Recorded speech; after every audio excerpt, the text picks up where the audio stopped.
Bwana Yesu asifiwe. Haleluya. Leo tunaendelea na sifa nyingine ya moyo wa uzalendo au moyo wa kulipenda taifa. Sifa hiyo ni tunaipata kutoka kile kitabu cha Wakorinto wa kwanza sura ya 13 ule mstari wa 5.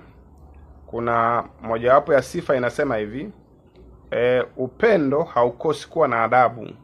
Kwa hiyo upendo manake ndani yake umebeba adabu, discipline.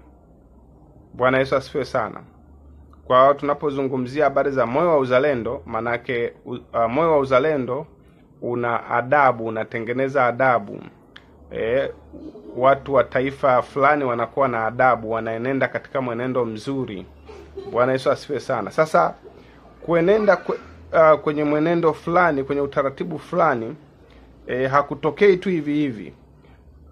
Mara nyingi adabu inakuwa imeunganishwa na maono au future. Kwa hiyo hii sifa ya pili ya moyo wa upendo au moyo wa uzalendo ninaiunganisha na ile sifa ya kwanza ambayo nilisema kwamba ndani ya moyo wa upendo kuna tumaini, hutumaini yote. Na tumaini nikakwambia maana yake ni uhakika wa tegemeo juu ya kesho yako au kesho ya taifa. Manake ndani ya moyo wa upendo au moyo wa uzalendo kuna future. Neno future kwa lugha nyingine pia unaweza kusema maono. Kwa maono manake yanajaribu kuzungumzia future ya taifa. Bwana Yesu asifiwe sana. Sasa sifa hii ya pili nataka nitakuwa naunganisha pia na ile sifa ya kwanza ambayo imebeba kile kipengele cha future, hutumaini yote. Ndani ya moyo wa uzalendo kuna tumaini. Sifa ya pili nimekwambia kwamba moyo wa uzalendo haukosi kuwa na adabu, au moyo wa upendo haukosi kuwa na adabu. Maana yake upendo una adabu, una mwenendo mzuri. Na nimekwambia ili watu wa taifa fulani waweze kuwa na adabu, waweze kuenenda katika mwenendo fulani mzuri, manake kinachoratibu huo mwenendo ni maono ya taifa. Bwana Yesu asifiwe sana. Hebu tusome kile kitabu cha Mithali sura ya 29 mstari wa 19.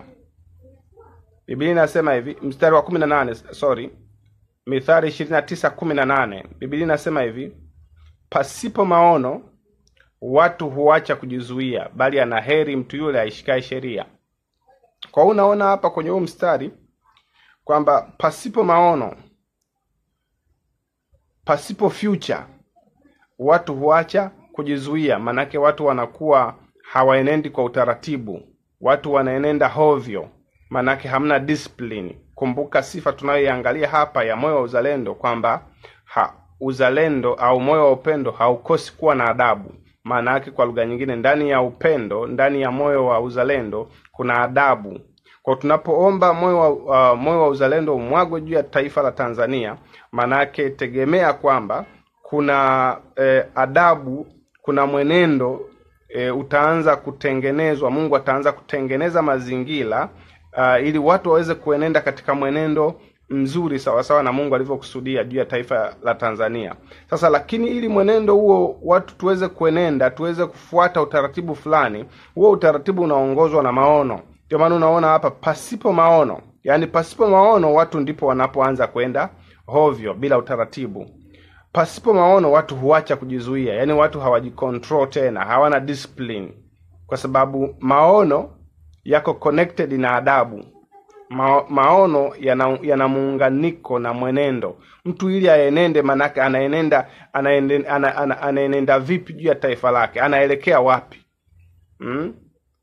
Sasa maono yale ndiyo yanaweka ule utaratibu. Sasa mtu aenende vipi? Atajizuia kwa sababu anajua ninakoelekea. Ninatakiwa labda baada ya miaka 5 kama taifa tunatakiwa tufike ngazi fulani ya kimaendeleo. Baada ya miaka labda 25 tunatakiwa tufike ngazi fulani hivi kama taifa. Raia wake wa taifa la Tanzania wanatakiwa wawe na kiwango fulani cha elimu. Wanatakiwa wakishafikia miaka fulani watakuwa labda wawe viongozi. Kwa hiyo sasa yale maono yale ile future ile ndio inayomfanya mtu awe na utaratibu, awe na mwenendo mzuri. Sasa moyo wa uzalendo au moyo wa kulipenda taifa ndani yake unatengeneza adabu. Lakini mimi nimekuambia pia, maana yake tunapoendelea kuombea hicho kitu, ndani yake lazima Mungu ataanza kuibua sasa kitu cha maono ya taifa, au wengine wanasema dira ya taifa.